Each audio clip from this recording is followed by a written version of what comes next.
For the vision is yet for an appointed time, but at the end it shall speak and not lie.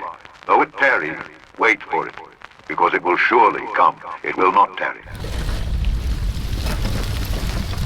Can a microscopic tag be implanted in a person's body to track his every movement? There's actual discussion about that. You will rule on that, mark my words, before your tenure is over.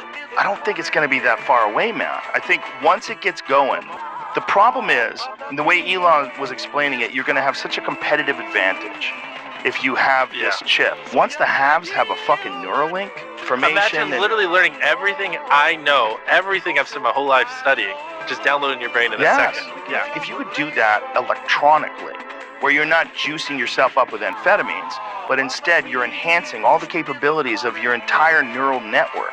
Yeah. Crazy. Bro, we're gonna be robots. We're gonna be cyber people. So you better yield not to temptation, no, 'cause you'll find it all. What if you could have a powerful computer like your smartphone inside your head? Scientists at Northwestern University say they are making a chip that would connect to your brain to the internet. Yesterday, I spoke with John Brahaney from the National Catholic Bioethics Center about the dangers of such a device.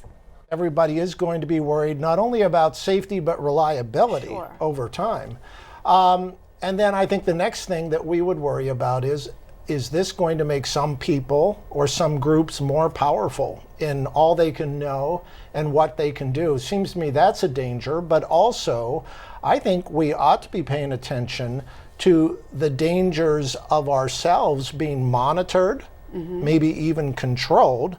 And finally, just as with our smartphones, we may come to rely on this technology and fail to develop our own abilities, our own character. Is there any data suggesting that that is actually the case?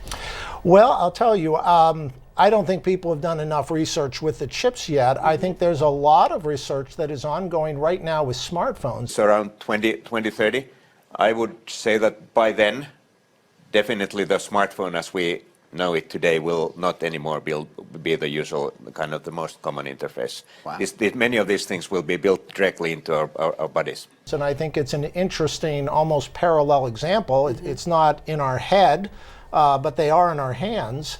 And obviously they change people's behaviors. They change how they interact, you know, and it's not all good. Could this kind of chip technology actually really create inequality in society? You touched upon that just a little bit a while ago. If we let it, sure, it could increase inequality. Now, in all fairness, there are some implantable chips that are available today, including a device that's placed in the brain to help reduce the symptoms of Parkinson's disease, which we know is debilitating. Is there a difference between that technology and the computer chip we've been discussing? Sure, and right now, my understanding is there are actually scores of thousands of people with chips. There are actually scores of thousands of people with chips. But they are all therapeutic. They are all designed and ordered to help them overcome a disease or an injury, and that's a very good thing because people suffer from some terrible, debilitating injuries. This seems to be different. It's not to correct an injury or an illness. And it does seem designed to bring more information into the brain and more communication with the outside world. So that seems to be the difference. That's an important distinction.